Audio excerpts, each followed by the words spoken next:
General response and closing remarks. Let's encourage him with a big round of applause.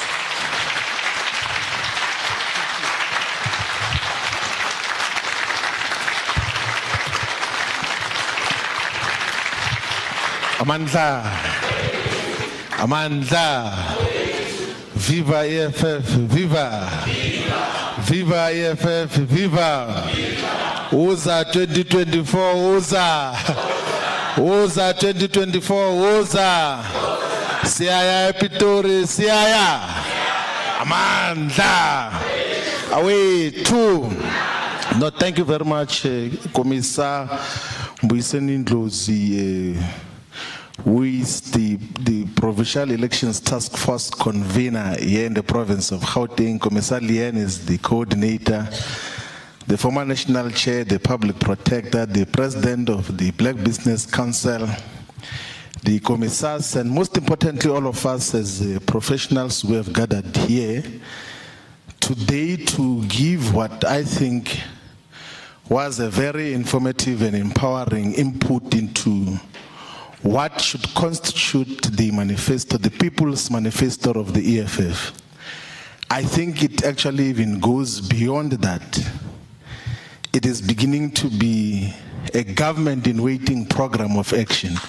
I think we should give ourselves a round of applause that the extent and the depth and the width of what was submitted here today is inspiring of ourselves as a generation, but also as black people, that amongst and within ourselves we have got the necessary knowledge and capacity to could define a different discourse, starting from 2024 moving forward, because definitely we're going to be government at national level from 2024 onwards. So we really appreciate like in my other responsibilities, in my other academic pursuits, I intrinsically studied the negotiations and the deliberations that took place, particularly on economic policy, prior to 1994.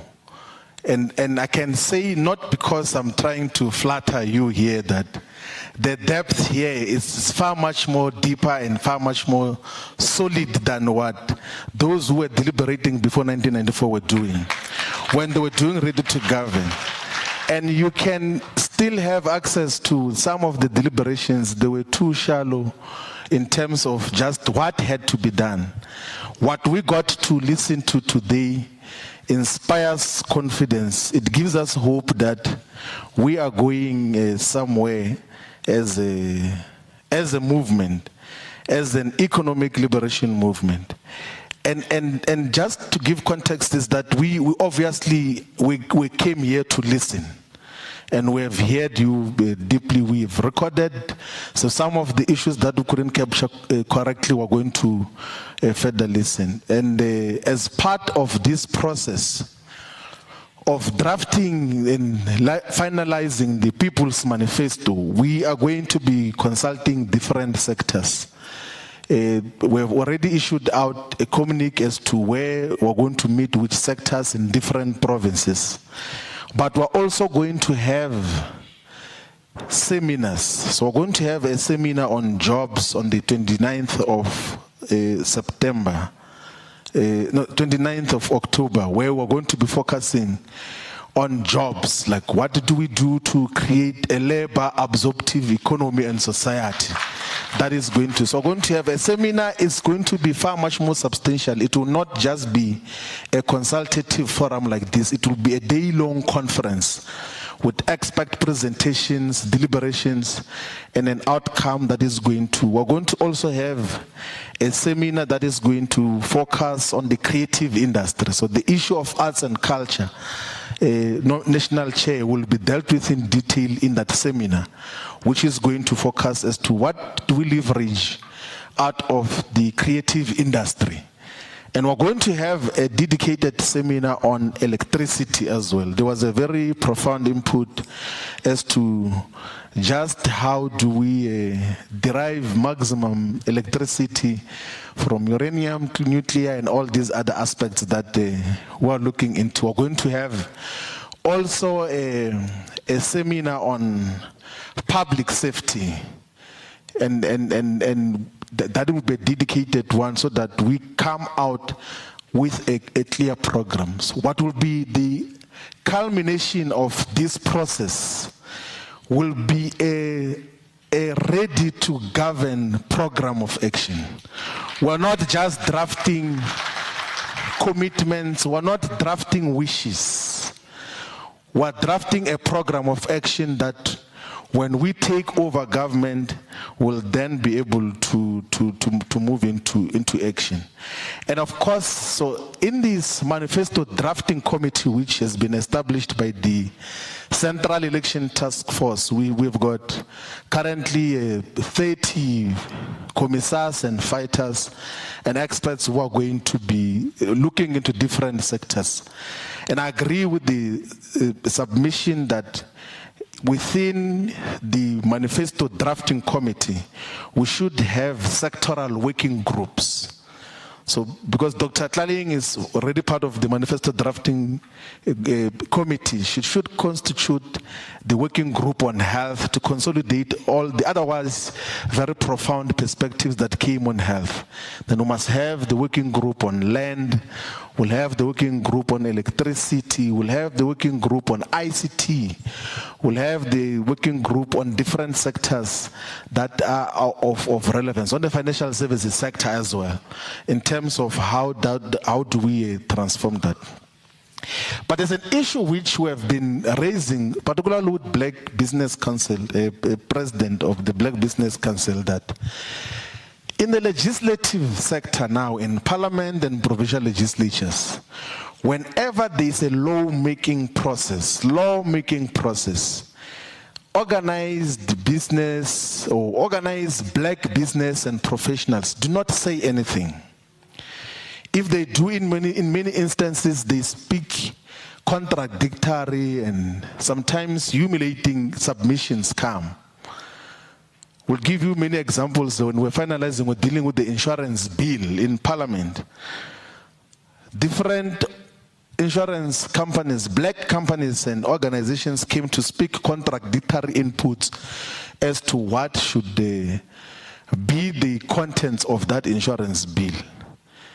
And we said to Black Business Council when they came to Winnie Madikizela Mandela House for the bilateral that Black Business Council must consolidate the progressive perspectives. We even went to the extent of saying we will avail offices in Cape Town to have the BBC with a full-time parliamentary liaison officer. Say that on all legislations, because the BBC has got these affiliate organizations, Black Management Forum, I assume, Kaya, that APSIP is part of BBC as well. So all these other organizations, whenever there is legislation that is sectorally relevant, we should be able to give the necessary input all the time. So the unions have got, COSATU has got a permanent person in Parliament there. Whenever there's legislation, whether it's the text amendment laws or these financial legislations, they perpetually give input. We would think that the progressive voices must consolidate and give consistent inputs whenever we're dealing with legislations, not just for purposes of elections now, or not just for purposes of drafting legislation.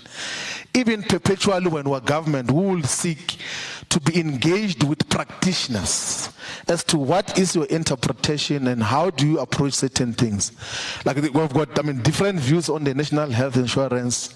We need to know what are the real experiences of practitioners in the sector. How is it going to be rolled out?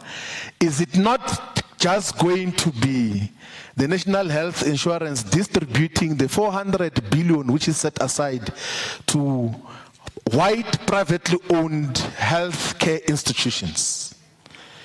Because in the current framework, the national health insurance is just going to be distributing money to privately owned health institutions.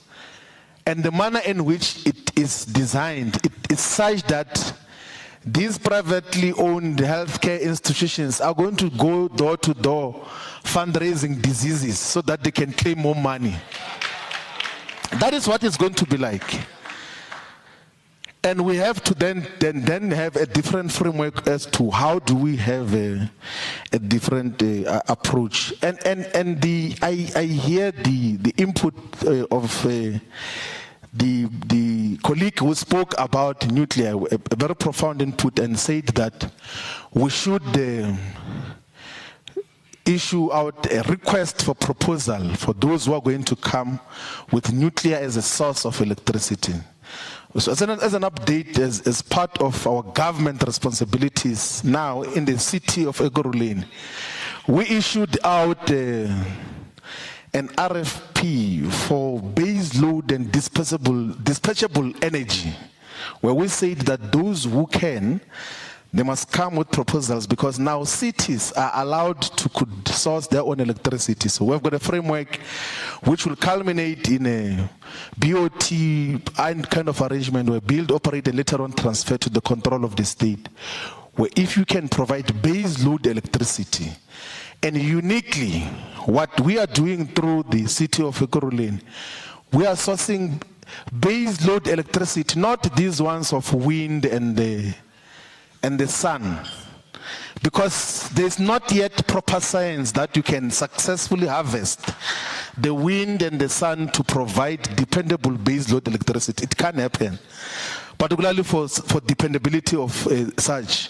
So in terms of what we're dealing with in Ekurhuleni, but that process is closed. I understand, MMC of Finance, that you are in the process of evaluation, and you will ultimately adjudicate in terms of that.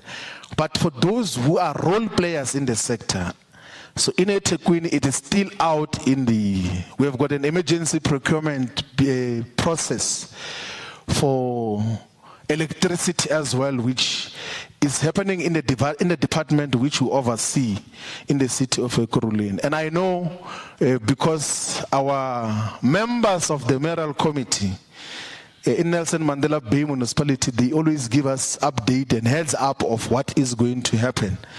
That the Nelson Mandela Bay municipality as well will be issuing out a request for proposal on electricity as to just what do we do. So we are candidate in all the departments which were leading as the EFF to be the first ones to could effectively end load sheddings in the cities that were leading as the EFF with a clear program.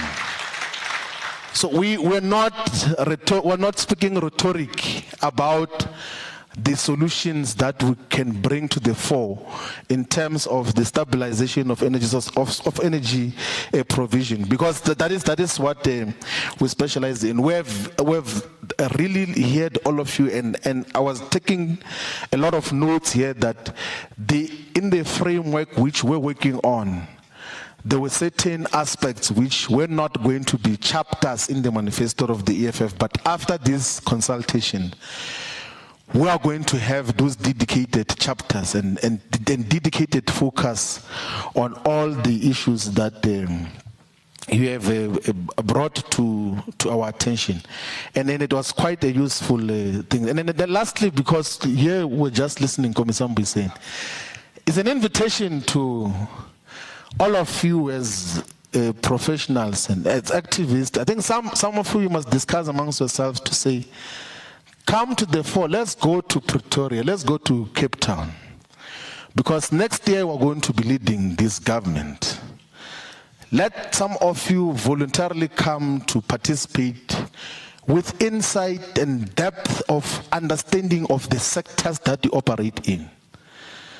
So that when we assume the responsibility of Minister of Health, Minister of Finance, Minister of all these other responsibilities, we operate with people who are from the industry, are practitioners, understand deeply just what is happening in their sectors. And this is a genuine and legitimate invitation that let's get closer to the movement And let's do it sooner so that all of us, our ground forces, do not have the temptation that they came very late. So the sooner we come closer to the movement, the better. We coordinate the campaigns, we do the work, and then we strategically deploy each other to meaningful responsibilities with proper understanding of the sectors that we're operating in. Because one thing that we've got to discover is that despite the fact that the ruling party now is inclined towards collaborationist and selling out positions, part of our problems in South Africa is the knowledgelessness of the deployees in parliament and in government. There are so many issues which could be handled differently, but these people do not know what to do. There are so many issues. Like we gave an illustration when we got to parliament in 2014 that you have a situation where the country is losing hundreds of billions through aggressive tax avoidance, illicit financial flows, and tax-based erosion broadly. But none of those people were aware of what that phenomenon is. And you're busy losing billions of rands, like of potential revenue, which can be utilized to empower people to give health care, to give fee-free quality education to our people. So we do not want to ascend to power with knowledgelessness. We want to ascend to power with a firm foundation of knowing just what is to be done. That is what is going to define an EFF government. And we're giving an invitation to you, so wherever you are, let's approach the branches of the EFF, let's approach the leaders to say, we want to begin to participate now, so that we provide meaningful leadership to our people. We must provide quality leadership to our people. We can't replace a tendency of mediocrity of the ANC with another mediocrity. It has to be quality, alternate leadership that inspires confidence, that knows what it is assigned to do. And that is what should be applicable to all of us.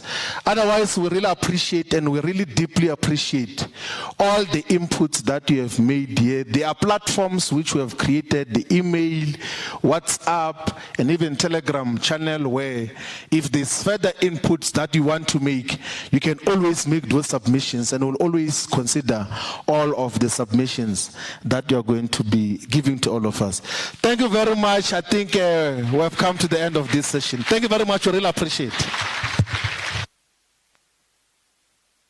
Thank you. Just a quick announcements by the former Treasurer General and our current Coordinator of Elections in Gauteng, Komsalian Mateis.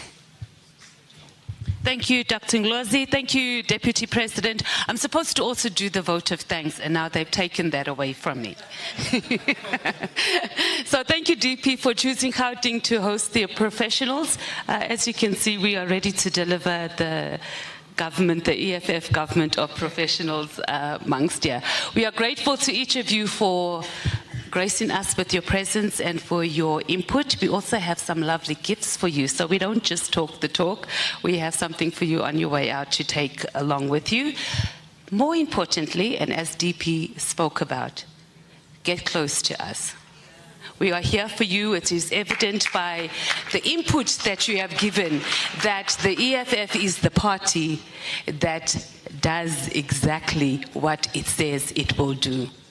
Come 2024, you are going to see that. So we have membership forms for you outside, and I know you have 10 Rand. It's just 10 Rand. We are giving you some nice drinks outside, so you can spare us your 10 Rands. You're not going to pay for your Friday chillers tonight. It's on us. So give us our 10 Rand membership fees, please. So we have some drinks for you outside, and there's some more food for you to enjoy. We know that you've spent your Friday afternoon with us, where you would have been somewhere, you know, having your chiller. So let's do it together. Thank you very much. Thank you. Good evening.